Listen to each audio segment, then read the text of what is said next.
Hi content creators, learn to create this easy floating effect in Davinci Resolve 19.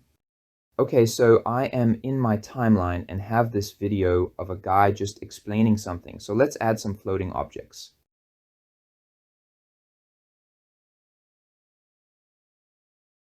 I will position it here and add a slight rotation.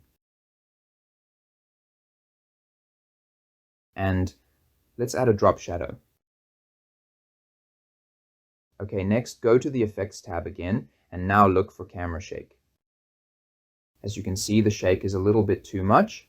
Now you can adjust the settings here until you find something you like, but for a quick solution, go here to the PTR speed and change it to something like 0.115. Now as you can see, it gives it a nice simple floating effect. Let's add another image. To add the same effect, click on the first image with the effect and select Copy.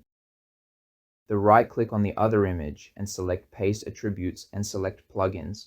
Now the same effect is applied. Let's move it here and adjust it a bit.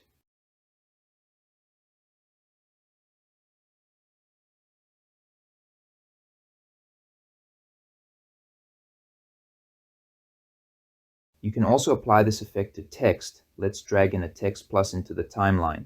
Type in your text.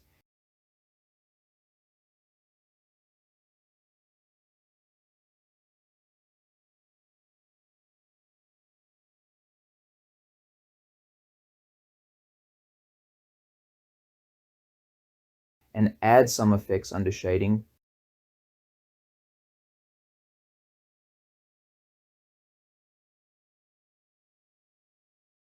Paste the same effect.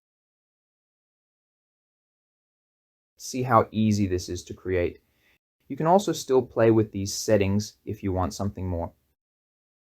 I hope this video helped. Please like and subscribe and check out this video to make a cool text animation with the new S text node. See you next time.